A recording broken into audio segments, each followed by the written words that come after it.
The Lion and the Rabbits. A cruel lion lived in the forest. Every day he killed and ate a lot of animals. The other animals were afraid the lion would kill them all. The animals told the lion, "Let's make a deal. If you promise to eat only one animal each day, then one of us will come to you every day. Then you don't have to hunt and kill us." The plan sounded well thought out to the lion, so he agreed. But he also said, "If you don't come every day, I promise to kill all of you the next day." Each day after that, one animal went to the lion so that the lion could eat it. Then all the other animals were safe. Finally, it was the rabbit's turn to go to the lion. The rabbits went very slowly that day, so the lion was angry when the rabbits finally arrived. The lion angrily asked the rabbits, "Why are you late?" "I was hiding from another lion in the forest. The lion said he was the king, so I was afraid." The lion told the rabbit, "I am the only king here. Take me to the other lion and I will kill him." The rabbit replied, "I will be happy to show you where he lives." The rabbit led the lion to an old well in the middle of the forest. The well was very deep with water at the bottom. The rabbit told the lion, "Look in there. The lion lives at the bottom." When the lion looked in the well, he could see his own face in the water. He thought that was the other lion. Without waiting another moment, the lion jumped into the well to attack the other lion. He never came out. All of other animals in the forest were very pleased with the rabbit's clever trick.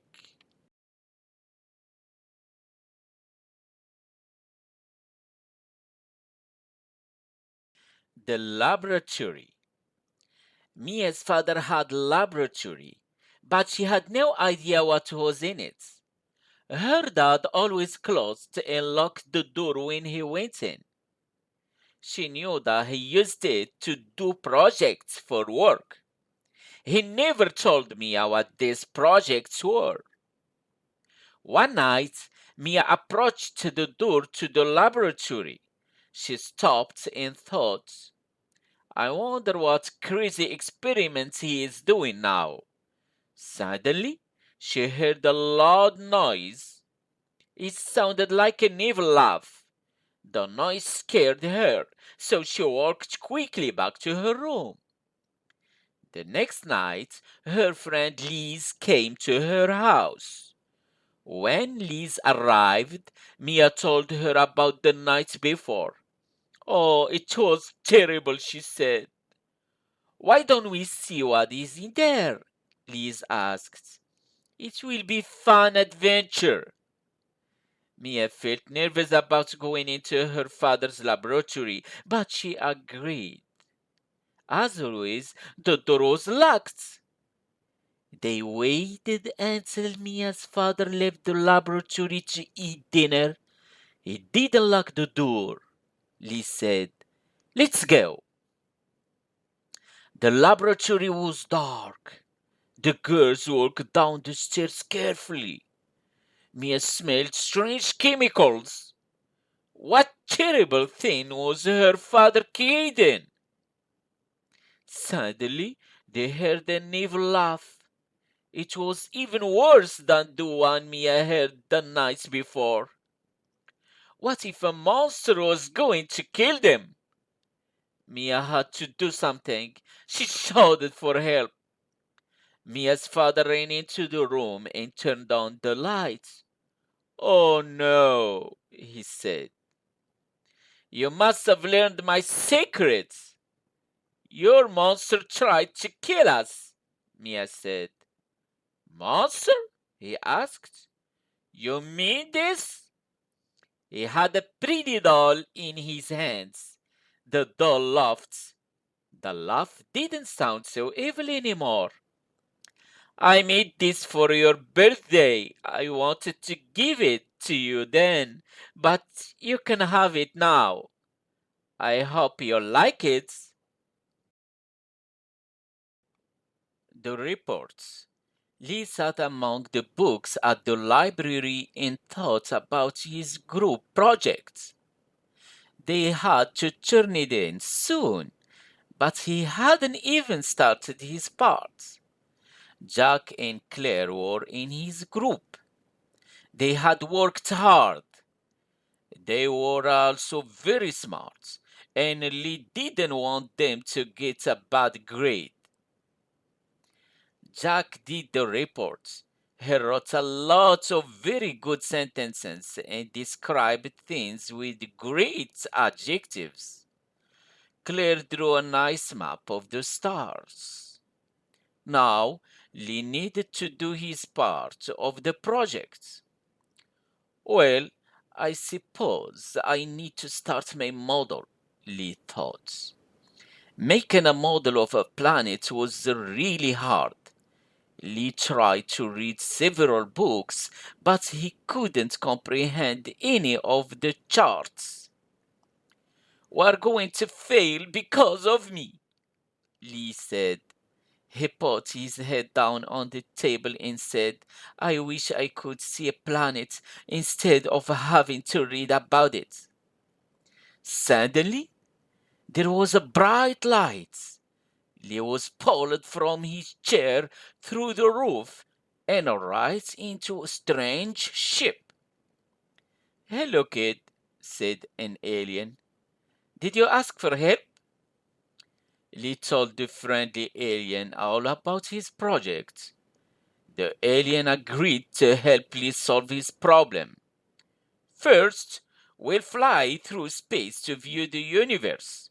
Then, I can help you make a model of my planet. Soon, they were going through the clouds. They passed to the moon. Then, they viewed Mars. Lee was very excited. Instead of a bad grade, his group would have the best project ever. It's time to go home, the alien finally said. On the way back, he helped Lee make a model of the planet Mars. Soon, they were on Earth. Thanks, Lee said. My model will be awesome. Then he took his model and said goodbye to his new friend. The dog's bell. John's dog was a bad dog. He bit people frequently. John had great concern about this. It was not an appropriate way for a dog to behave. His friends in the village always expected the dog to bite them. The news about John's dog spread through the village. None of the people wanted to go to John's house. John tried to instruct the dog to behave, but it never worked. He tried to be patient and teach the dog to be calm. That also didn't work. John didn't want to punish the dog. How will I stop my dog's bad habits? John asked himself. John's friend came to talk to him about the issue. During their important meeting, his friend said, the people in the village asked me to represent them. We want your dog to stop these habits. Why don't you put a bell around the dog's neck? This way, we would hear your dog coming down the street. John thought this was a great idea. Now people could stay away from the dog. It would not be able to bite anyone anymore. The dog liked the bell too. People looked at him when they heard his bell. This made the dog very content. He liked the song the bell played when he walked. One day, John's dog strolled through the village and met some other dogs. He expected them to want a bell like his, but they laughed at his bell. They said the bell made people avoid him. John's dog shook his head. No, they look at me because they like the bell. The other dog said, you have the wrong idea of what makes you popular. Of course, they like your bell. It tells them where you are so they can avoid you. You aren't able to buy them anymore. You see, being popular isn't something positive when it's for the wrong reason. The Jackal and the Sandchild. A jackal is a wild dog with a big black bag. It resides in the desert. But how did the jackal get his black bag? This was how it happened. One day, the jackal saw a girl. She was sitting up on a rock. She was not a normal child. She was a rare and beautiful sun child. She was bright and warm like the sun. The child saw the jackal and smiled. She said, Jackal, I have been relaxing on this rock for too long. I must get home soon. But I am slow and you are fast. You will likely get me home more quickly.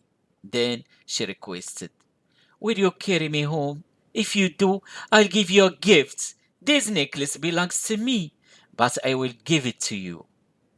The wild jackal agreed. So the sun child sat on the dog's back. They started to walk, but soon the jackal felt ill. The sun child was very hot on his back. The heat was hurting his back very badly. I made a terrible error in judgment, he thought. He shouldn't have agreed to carry her. So he asked her to get off, but she did not. The jackal's back continued to get harder and harder. He had to get away from the sun child, so he made a plan. First, he ran as fast as he could. He hoped the sun child would fall off, but she did not.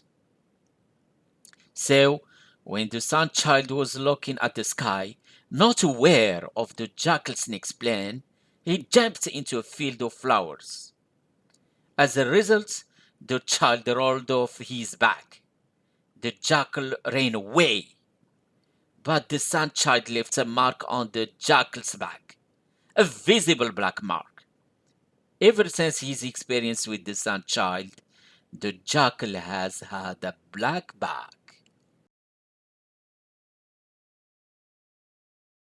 The Friendly Ghost. A nice woman lived by a large river. She loved children. She wanted to help them in any way. She loved her community, and everyone in the community loved her. She lived a very long time and became very wise. When she died, she became a ghost. She was dead, but every night she returned to her community. She wanted to help children and not to cause them frights. But she had a scary voice. Children were afraid of her. But the ghost was a good one. She only scared them to help them. One night, some children and a dog were playing by the river. They were having fun with their pets, but they were far from home. Then the weather became bad. It rained and rained. The river was rising. It was very dark. The children knew they were lost.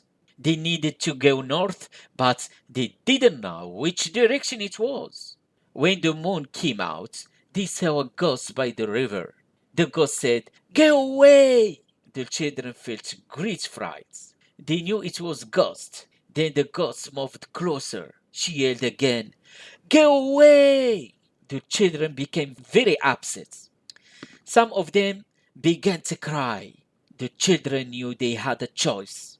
They could escape or they could stay and face this scary individual in the dark. The children ran a long distance away. The ghost followed them all the way. Finally, the children reached home. The ghost was very happy. Soon, the river rose higher and higher. It was very dangerous. The ghost had helped the children survive.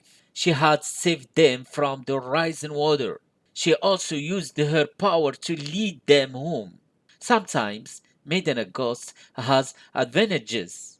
A ghost can save your life. The best prince, King Minos, was very sick. His condition was getting worse. He had three sons. He loved them all. He had to announce who would become king. Two of the princes stood waiting outside the king's room. Daisies was the oldest and strongest. He thought his father would make him king. Peleus, the second son, thought differently. He was an expert with weapons. He thought the king would choose him. When I am king, Daisies told Peleus, I let you contribute to the defense of our country. You can lead the army. Peleus became angry. Father knows I am famous for my sword skills. He'll make me king. You, Theseus yelled, he won't choose you. The kingdom is mine, Peleus claimed. Father will give it to me, or I'll use force to take it. Theseus made a sudden move to take out his sword. Then Peleus did the same. Beating me will be challenged, Theseus said. Fight me now. The winner gets the kingdom. Peleus agreed. King Minos could hear his sons fighting. The youngest son, Jason, stood beside him. He sensed his father's sadness. The king laid his hand flat on Jason's arm. Your brothers fight too much, the king told him. I must protect my kingdom from all harm. They'll divide it between them. The people won't know what to do. There'll be war. I can't allow either of them to be king. Therefore, I am making you king. Your kindness has always made you special. It's the difference between you and your brothers. You can bring peace. They can't. Then the king died. Theseus and Peleus heard that their youngest brother was king. They were surprised. They realized that their fighting was wrong. It had kept them from saying goodbye to their father. They agreed to have Jason as their king. He was the best choice. How the sun and the moon were made? Do you ever wonder where the moon and the sun came from? The Inuit people of Alaska have a theory. They tell a story about a beautiful girl. She was very nice. In contrast, her brother was a mean little boy. One day, he proposed something. We should go to a party, he said.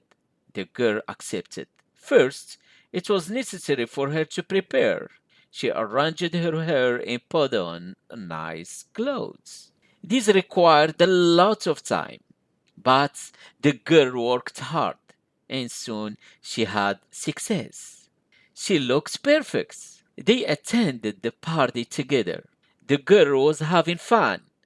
Later, she walks into the bathroom. Suddenly, the lights were turned off. Someone grabbed her hair and tore her clothes. She ran out of the bathroom. She wanted to know who did this to her. Then she had an idea. She fixed her hair again. This time, it was even more beautiful. She even balanced beautiful jewels in it.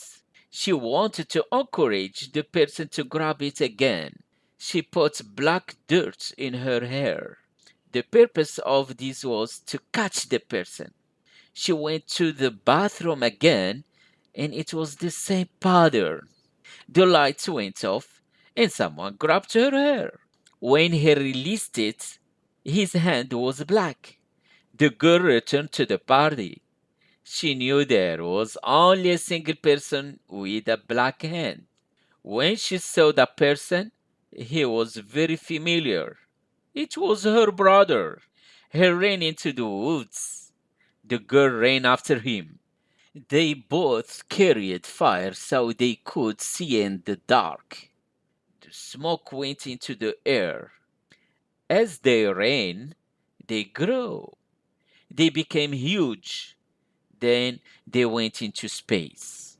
When the girl's fire went out, she hung in the sky. She became the moon, and her brother became the sun. They chased each other forever. The starfish. Last summer, I took a trip to an island. I had a lot of fun. I sat and watched the waves and listened to the ocean. I learned to identify birds. I discovered pretty things and enjoyed the taste of new foods. It was a very nice time. One evening, I took a pleasant walk by the ocean. When the waves came in, many starfish fell on the beach. Some starfish went back into the water, and they were safe. But other starfish were still on the sand. They would die if they did not get into the water. There were many starfish on the beach that night. It made me sad, but I knew I could not fix the problem. I stepped very carefully so I did not damage them. Then I saw a little girl. She was also sad about the starfish. She wanted to prevent all of them from dying. She asked me if I could perhaps help her. To be frank, I don't think we can do anything, I said. The little girl started to cry. She sat back against a rock and thought for a while. Finally, the emotion was gone. She stopped crying and stood up. Then she picked up a starfish and threw it into the water. What are you doing? I asked her, but she did not answer me. She just threw as many starfish as she could. You cannot save all of them, I said. She stopped to look at me. No, I cannot save them all, she replied. Then she picked up a very big starfish and said, but I can save this one. And then she smiled and threw the starfish as far as she could into the ocean. The first peacock. Argus lived in ancient Greece. He was a husband and a proud father. He worked hard and did well at his job.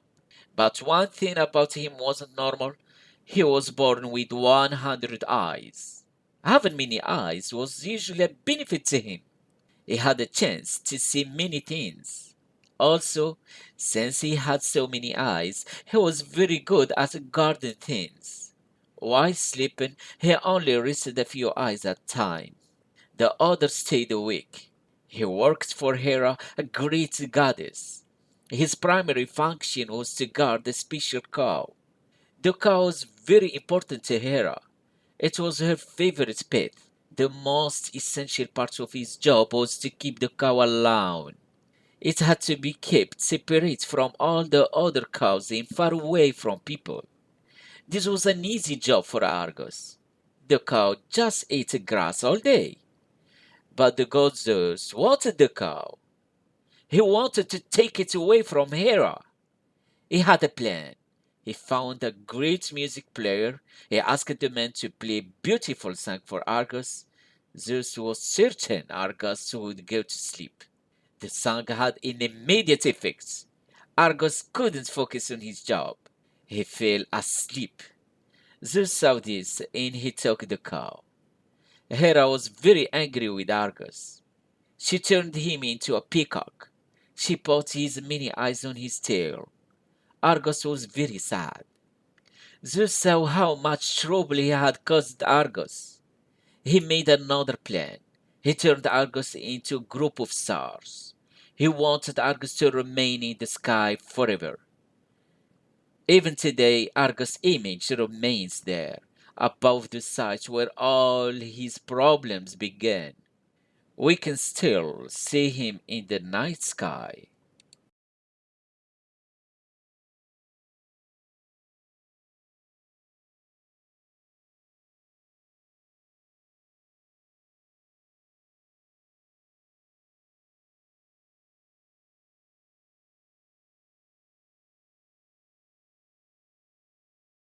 Princess Rose and the Creature.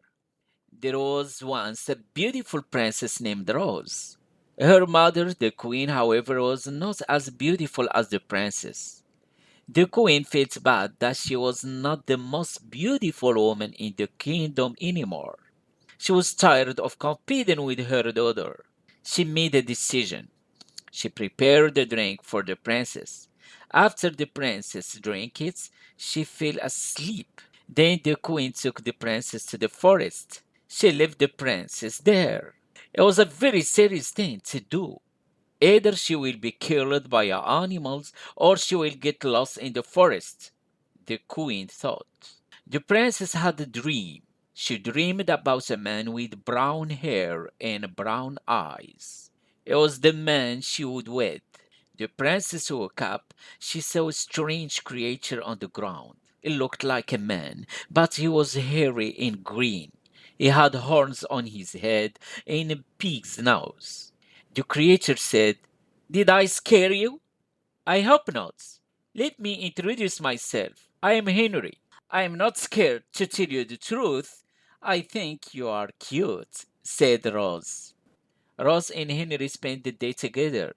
They collected berries, caught fish, and had lunch. They had a very good day filled with nice conversations. "Rose, I have to go home," said Henry. "My ship will sail home soon. I can't leave you here in the forest alone. Will you come with me?" Rose was very happy. She gave Henry a kiss right on his big nose. As soon as she kissed Henry, he began to change. His big nose turned into a man's nose.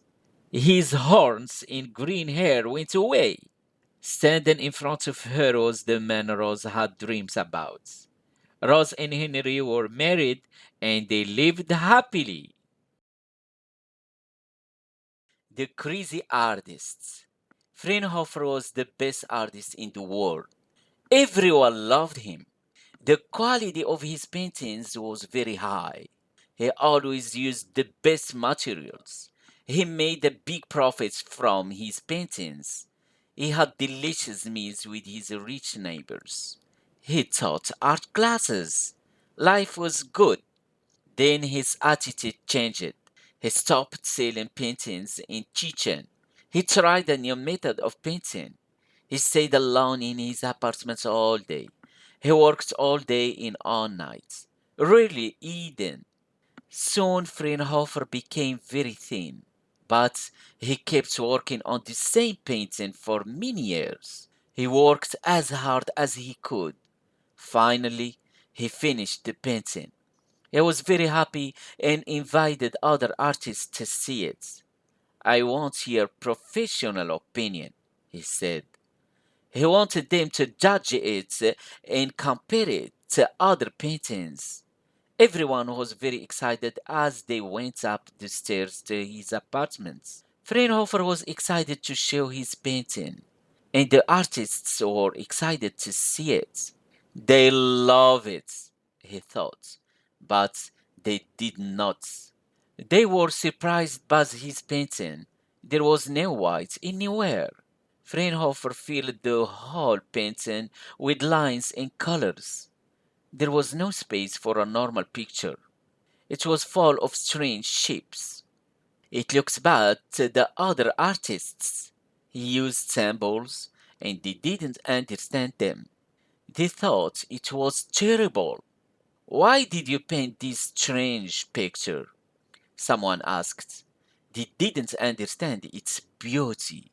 But after some time, many people began to like his painting. People wrote articles about it in magazines. They said it was his best work. They loved his strange symbols. They loved his strange colors. Fraunhofer's painter reminded everyone that just because something was new didn't mean that it was bad. He also helped them to realize that sometimes it takes people a little time to understand great things. The farmer and the cats. Arthur was a responsible farmer, and Maria was a nice lady, but they were poor. They owed the town lord money for their land. One summer, their farm burned.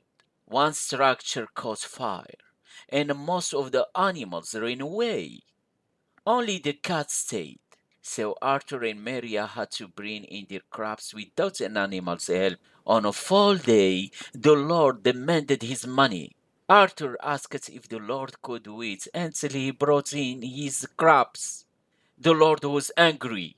He raised his hands high and yelled, "Pay me by the end of the week. If you don't, I will increase the money you have to pay. I might put you in a jail cell." So Arthur and Maria worked until there was blood on their hands. They finished 4 lines of corn and went to bed. But the next morning, 8 lines were finished. Maria, "Didn't we stop in this spot here?" Arthur asked. "Yes, that is correct. And the tools were in a different position too," Maria said. They were surprised and happy. That day they worked hard and finished 5 lines. But in the morning, 10 lines were done. Each day they did a lot of work. Each night someone else did an equal amount of work. In a week, the whole field was finished. "Tomorrow I will sell the crops and pay the Lord," Arthur said. But that morning the crops were gone. A bag was in the middle of the field. It contained the money. "Maria, let's see who has helped us work." Through a hole in the wall, they saw a funny sight. The cats were dancing in the field and eating corn. Now Arthur knew what had happened.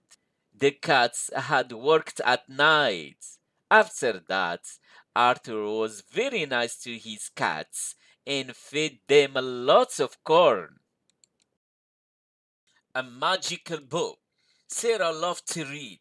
She read novels and poems. She loved the beautiful descriptions in phrases. She loved reading work from poets and novelists. She didn't like video games or technology. She was on the basketball team, but she didn't like sports. Her parents made her play basketball. In fact, Sarah's parents made her do many things. But she didn't want to do those things.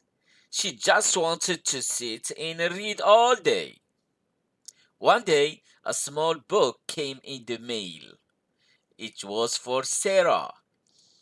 The book looked very special. It was printed on sheets of gold. Sarah began to read.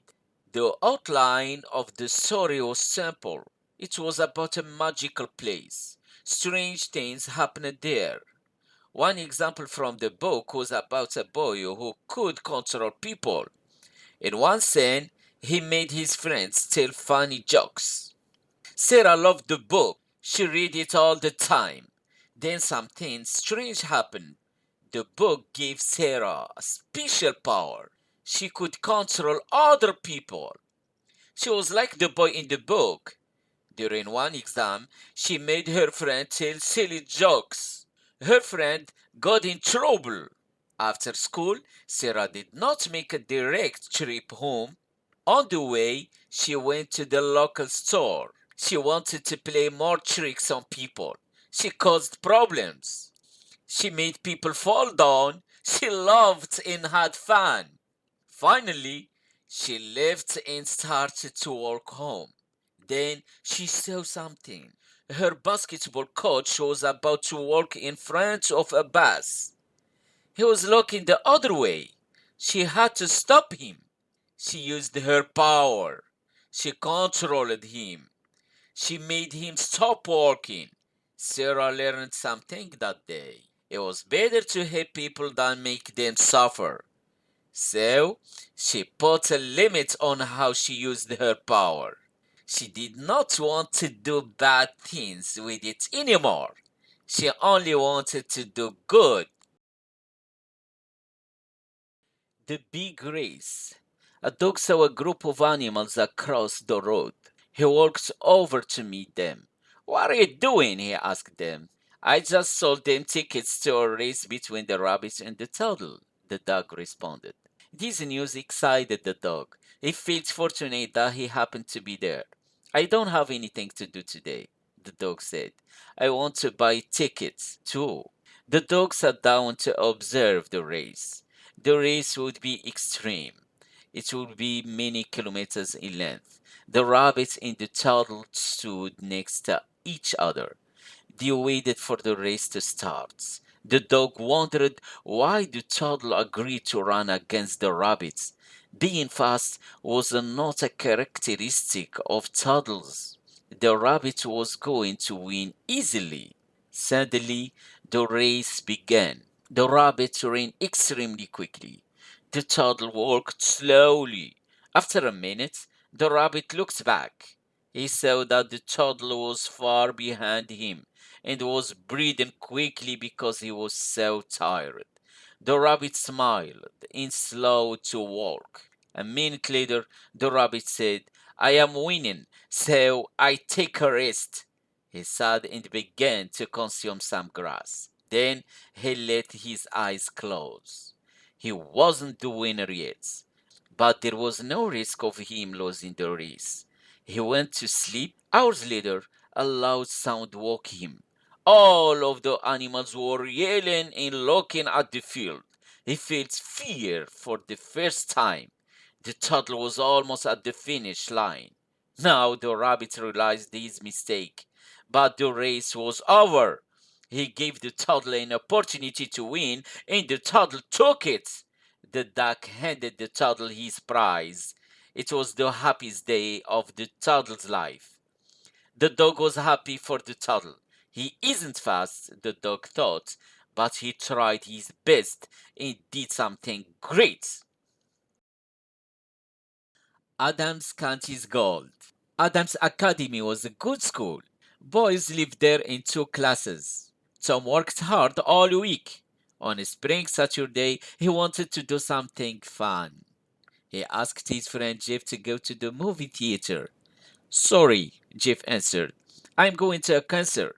So, Tom asked Joe to go to the movies. But Joe's soccer team had a game. Next, Tom went down the hall to Brad's room. Brad was reading a very large old book. Hi, Brad, Tom said. Are you reading a dictionary? It looks ancient. No, this is called The Wealth of Adams County. It's about hidden gold in Adams County. It's more than a century old. It was published in 1870. Look, it even has the original cover on it. Tom asked, Where did you get it? It's from my dad's friend. He is a nice gentleman, an officer in the army, answered Brad. The gold doesn't really exist, does it? Tom asked. I don't know, but maybe there are clues to it in this book. Let's find it. Looking for gold sounded like fun. The first clue was to find the flat tree underground. It must be in the forest, Tom said. Brad said the flat tree could be a board under the dirt. It could cover the gold. Tom and Brad dug in the dirt all morning. The process of looking for gold made them hungry. They were ready to stop for lunch. But then Brad hit something hard. It was a board. Brad pounded on the board until it broke. There was a small hole under it. Look! He held up a gold coin. Tom saw a piece of paper in the hole. Brad, there is more. It's a map to the rest of the gold. Brad smiled. Let's go! And they hurried to find the wealth of Adams County. The race for water. There was a town next to a river. The people there had a lot of water, but they wasted it. That made the sky angry. It said, If you waste water, I will take it away from you. But the people didn't listen. When the season changed from spring to summer, the clouds disappeared. The bright sun was hot and made the river dry. There was no water available. People asked, When will the rain fall? The sky's response was, "You don't appreciate water.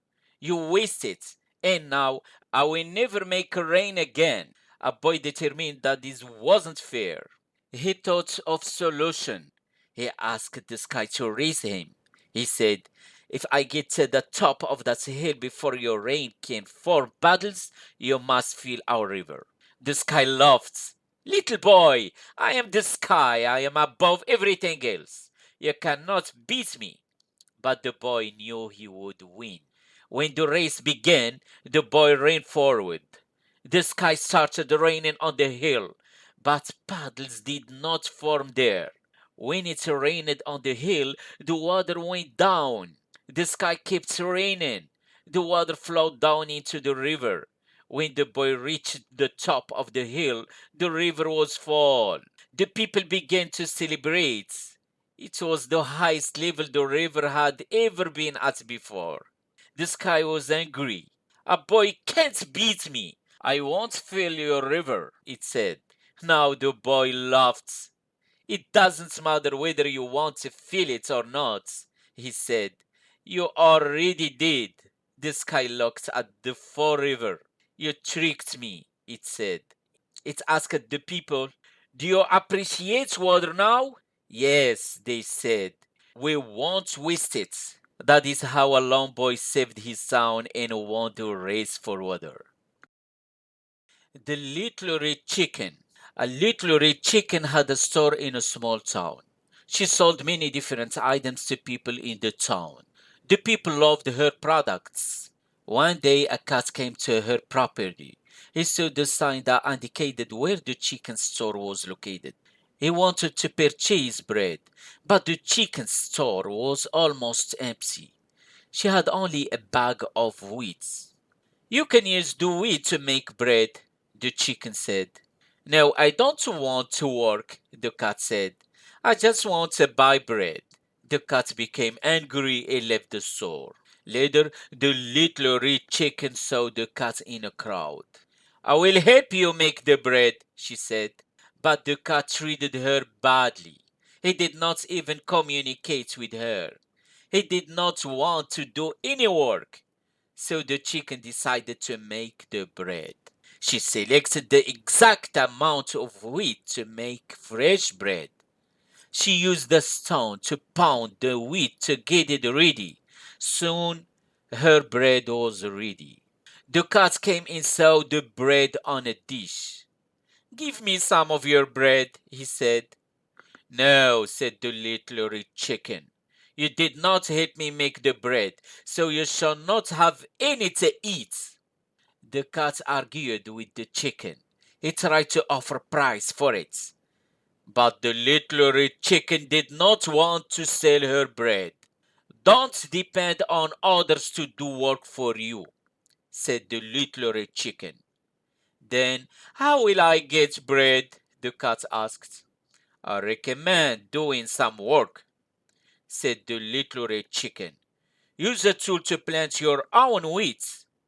When it grows big, you can gather it and make your own bread. You need to learn to do work for what you want." Shipwrecked. Simon Yates was a liar. He helped many people. However, he was not a nice man. His policy was to help only rich people. He didn't bother about social injustice. He made a lot of money, but many people didn't like him. Even people on his staff didn't like him. They wanted bad things to happen to him. In fact, they were glad when he got into trouble. Simon had a very bad day. He did many things wrong and lost his job. Soon, he didn't have any money. His wife, Mrs. Yates, began to have doubts about him. Simon wanted to start a new life. He planned to leave the country. He mentioned his plan to the captain of a ship. The captain was exploring the world. The captain felt bad for Simon and said, "I will take you to foreign countries." They left the next day. Near the conclusion of their international trip, the weather turned bad. A wave pushed Simon off the boat. But he was alive. He swam toward an island. After a long time he got there. At first he was upset. He was lost and alone. I never go home again, he thought. He had a lot of problems, but he survived. He built a house in a tree. He lived on a diet of fish. He made tools from wood and bones. He made a cup to drink rainwater. Slowly he learned to be happy on the island. He swam every day. He had trouble sometimes, but he always found a way to fix the problem. Life was simple. He liked it. Finally, people on a ship saw Simon on the island. They wanted to take him home, but Simon was happy. He gave them a long speech about life. He said he wanted to stay. He liked his new, simple life more than his old life. The Seven Cities of Gold.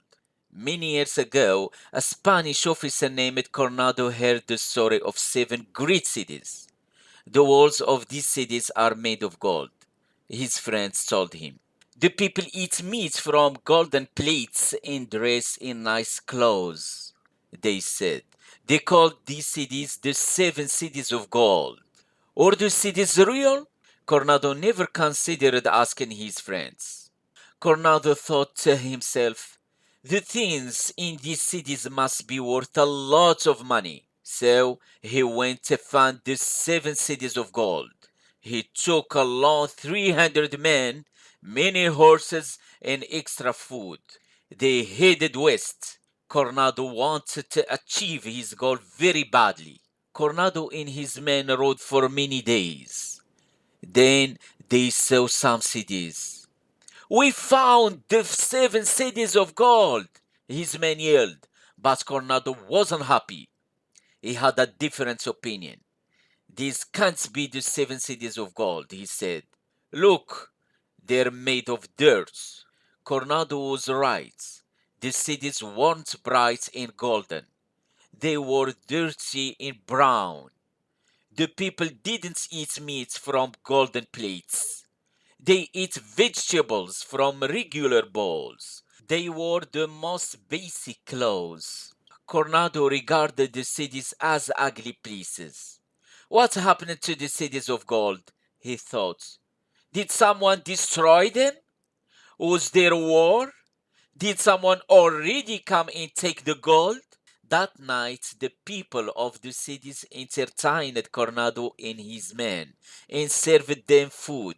They advised Coronado to go home. There is no gold here, they told him. Coronado was angry. Did his friends lie to him? He left the next morning. He looked back at the cities one more time. The sun reflected light on the dirt houses. Coronado thought he saw a bit of gold. Were his friends right after all? No, he told himself. It's just the sun. Then he turned away and went home. Katie. I first met 8-year-old Katie on a rainy afternoon. I was a nurse at a hospital. The clerk at the desk told me about Katie. She was there because she felt a lot of pain. The doctors located a problem at the base of her brain. I knew she was special even before she got better. I'll always remember Katie as a hero. When I entered Katie's room, she was not in her bed. She was in a chair next to Tommy, a little boy. Though Katie did not feel well, she was playing with Tommy and his toys. It took a lot of effort for her just to sit in the chair. But she played with Tommy because it made him happy. Katie was always smiling and never appeared to be in pain. She refused to just lie in bed. One day I found her painting a picture. Later, she gave it to one of the older patients. Another day she went outside to get flowers for another sick little girl. Katie made everyone smile. The doctors hurried to fix the problem in Katie's brain. The operation was successful. The doctors informed the hospital staff of the good news. Katie was fine. She soon felt excellent. She got better and was able to leave the hospital a month later. I have had a long career as a nurse. I have met many patients. However, I have never met another girl like Katie. Even after she got well, she still came to the hospital. She played various games with the young patients. She read many books to the older patients. Katie's kind heart helped her get better so quickly. She is a hero to me and everyone else at the hospital. A better reward. Jenny delivered food for a restaurant. She read the newspaper and said, "Oh, there was a story about a thief. He stole food and no one had seen him. Even the police couldn't catch him." Jenny was a little scared. She worked close to the area. The newspaper included a message from the police. "If anything strange occurs, call us. If you help us catch the thief, you'll earn a reward." Jenny talked to Jim. He managed the restaurants. "Do you know about the thief?" "Yes," he said, "but he steals more than one person can eat." "And why haven't the police stopped him yet?" "It's a mystery. If you see him, contact the police. Don't run after him." Jenny drove to a customer's house. She left her car and opened the gate to the house. But then she heard a noise by her car. She yelled, "Thief!" She wasn't scared. She wanted the reward. She did the opposite of what Jim told her to do. "Hey!" she yelled. "Get back here!" She set the food on the ground and ran to her car. But the thief had already left with the food. Jenny followed the noise around the corner. She was amazed. She saw a dog and some puppies. They were eating her food. They looked thin and scared. "The actual thief is just a dog.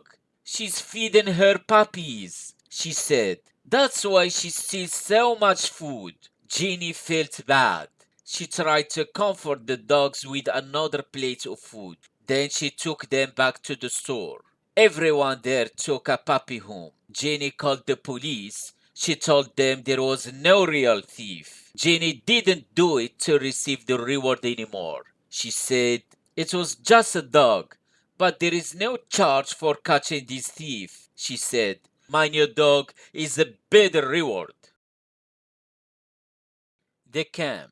Sissy wanted to stay at a nice hotel for vacation, but her parents sent her to a terrible camp instead. For breakfast, Sissy liked fresh juice and chocolate milk, but she got water at the camp. In the afternoon, she wanted to write poems, but she had to swim. The camp was near an airport with loud planes. Spiderwebs hung over her bed. To her, the kid's average behavior was very bad. No girl matched her personality. She hated it. One day, they had a class. Mental exercise sounded good to Stacy, but it was a course on water safety. They learned how to be safe passengers on a boat. Stacy didn't ever plan to go on a boat. The next day, they played a game. They were a red team and a blue team. Stacy was on the blue team. Each team had to try to remove the other team's flag from a pole. They also had to use water guns. "I'm not much of an athlete," she said, but she still had to play. Stacy took a water gun and looked for somewhere to hide. A boy said, "Stacy, you advance to the middle. I will go right. Those two will go left." Stacy still didn't want to play. She walked into the forest and saw a red team player coming. Sissy hid behind a tree and then jumped out and shot the other player. "This is fun," Sissy thought. Several minutes after advancing further, Sissy saw the red flag. A red team member was watching over it. She shot him with her water gun. Then she lowered the flag and ran back to her team. I got it, she yelled. The blue team won. Stacy was the hero. For the rest of the week, Stacy had fun. She even made new friends. A strong friendship. Tim was the strongest man in the town. When he played sports, he always won. He performed and exercised in the public park. He did this to show everyone how strong he was. Most people liked him, but one man didn't. His name was Jack. Jack hated Tim. Jack was a movie critic and the smartest man in town. He could solve complex math problems, but no one cared. Jack wanted to be famous like Tim. One day there was an unusual event. A big storm came suddenly. Snow covered the town. No one could get out. They needed food. The people said, "This is a task for a strong man." Tim was under pressure to save them, but Jack wanted to be the hero, so they both went. Tim said, "You can't help because of your lack of strength." But Jack found some small passages under the snow. One of them led toward another town. That town had food. Because Tim was so big and strong, he almost couldn't fit inside. They walked until there was a block of ice in their way. Jack said, "We can't get past it. But if you strike it, it might break." Tim knew that was probable.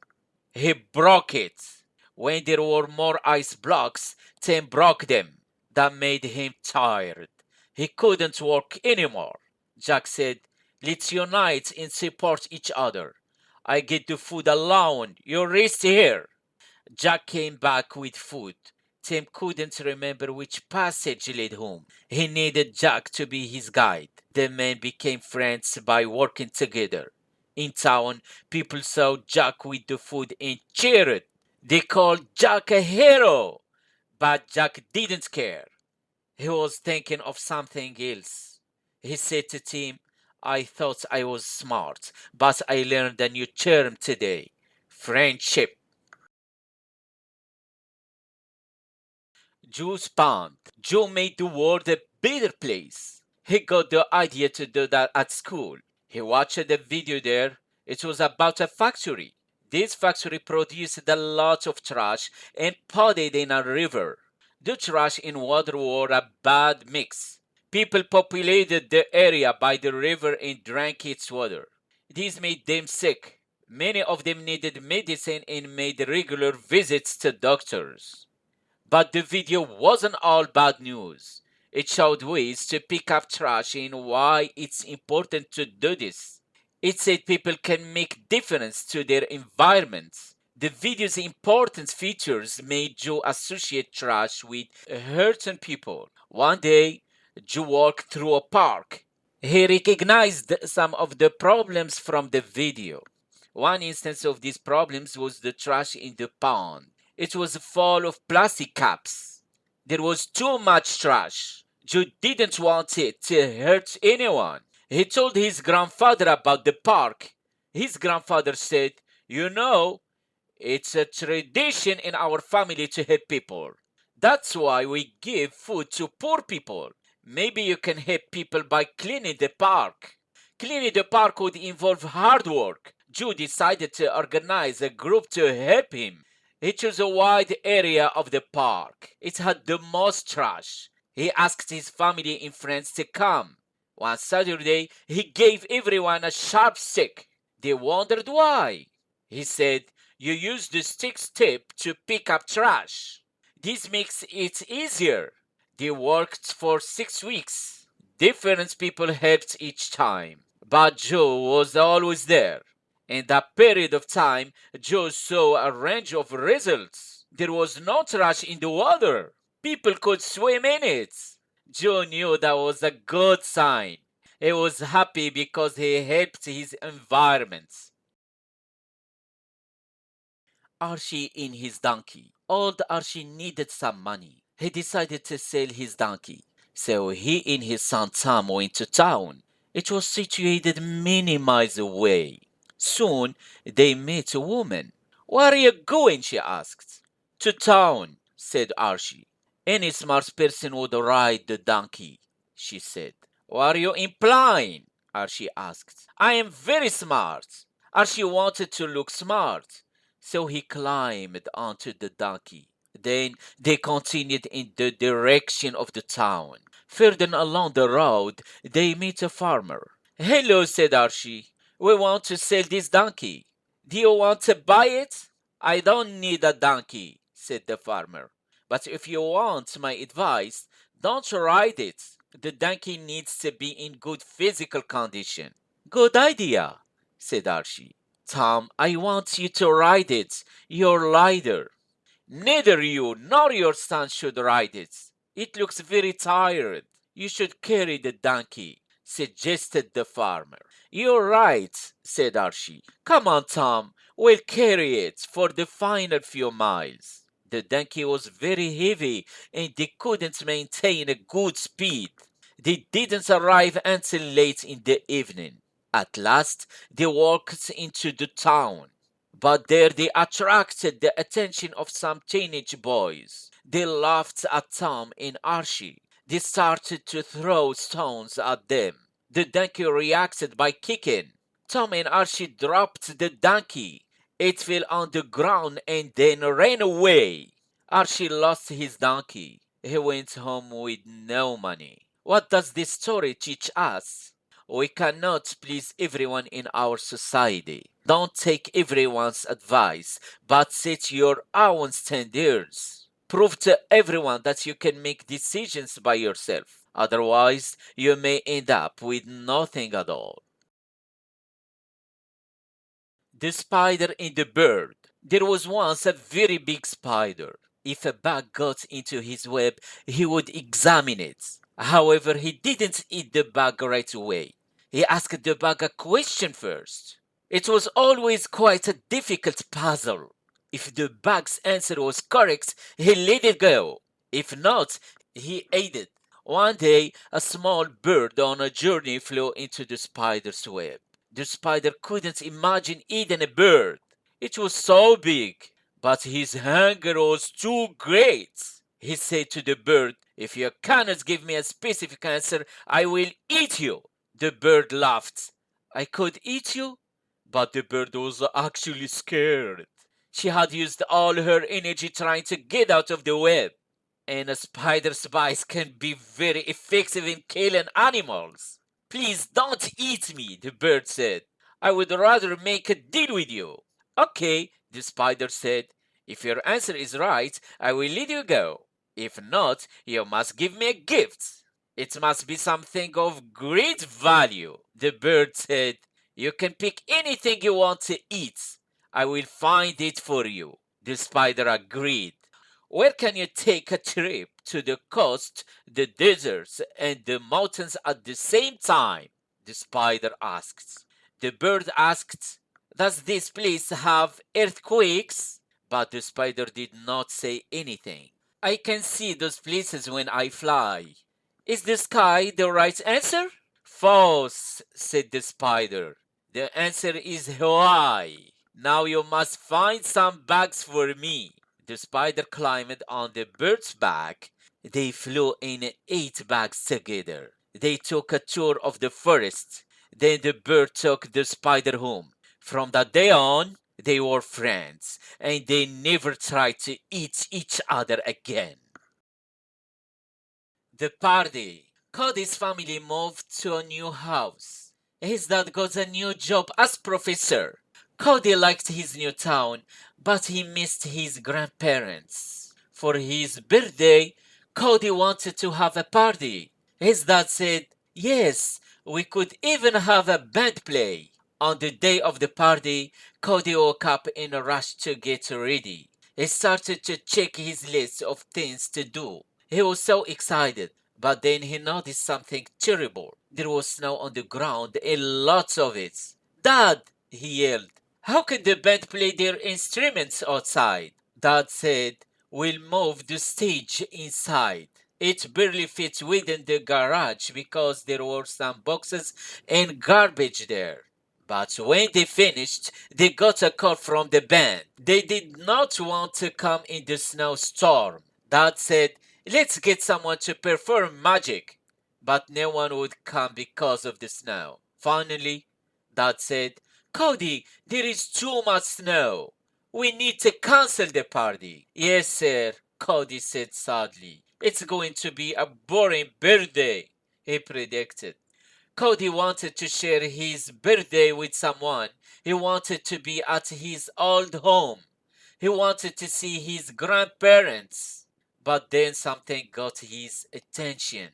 He noticed a car in the driveway. His grandparents owned a car like that. Cody was right. His grandparents came for his birthday. "Happy birthday, Cody. We're sorry we're late, but there was so much snow. It made us go off schedule. We tried to leave a message to tell you." Cody told them what happened. "I'm sorry," said Grandpa. "I was sad," Cody said, "but I am not anymore. I am so happy to see you." Dad brought out Cody's birthday treat. It was his favorite type, a sundae with whipped cream on top. Then Cody told his grandparents about the new town. It was his best birthday ever. How the world got light. The president of Darkland was a pig, a very bad pig. He was a pig of major importance.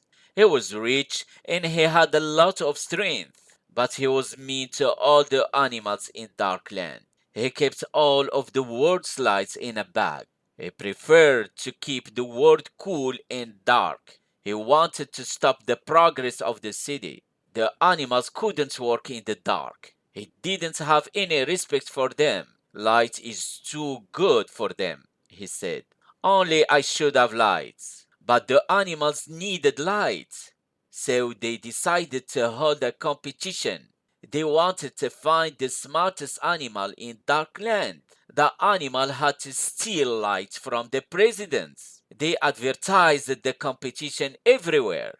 All the animals came. The animals all showed off their skills. The audience watched and then voted for the animal with the most knowledge. The winner was a tall bird named Raven. They assigned him the job of getting lights. The next morning, Raven ate breakfast and then left his home. "How will I gain light from the president?" thought Raven. He needed to trick the president somehow. Then Raven had an idea. Raven could make his voice sound like anything. Raven walked up to the president's door. He made the sound of crying baby. He cried very loudly. Soon the president opened the door. "Be quiet," the president yelled. Right then, Raven quickly made his move. He flew by the pig and found the soft bag. He took it outside. The sun was inside the bag. Raven flew high and put the sun in the sky. The president was very mad. Raven tricked him, but the other animals were very happy. At last, they had light, all because of Raven's smart thinking. Cats and secrets.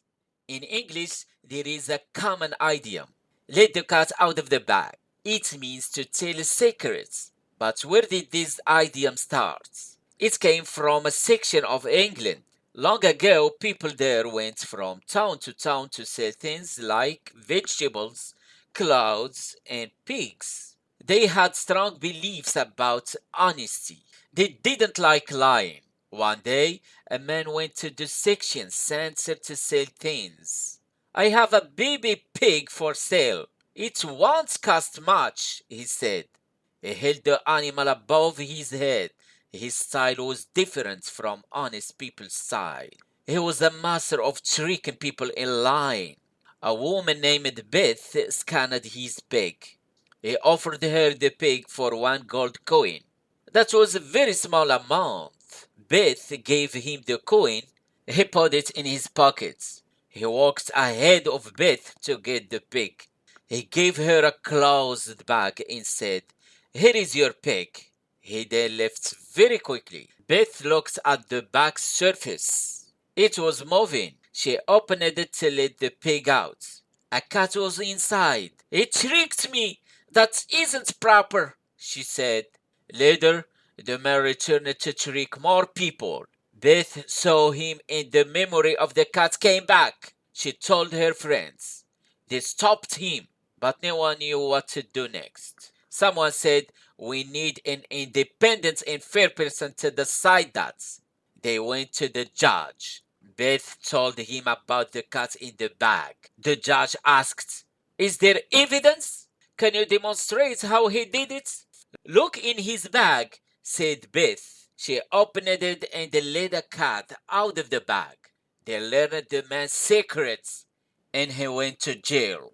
That's how the idiom "let the cat out of the bag" came to mean to tell secrets.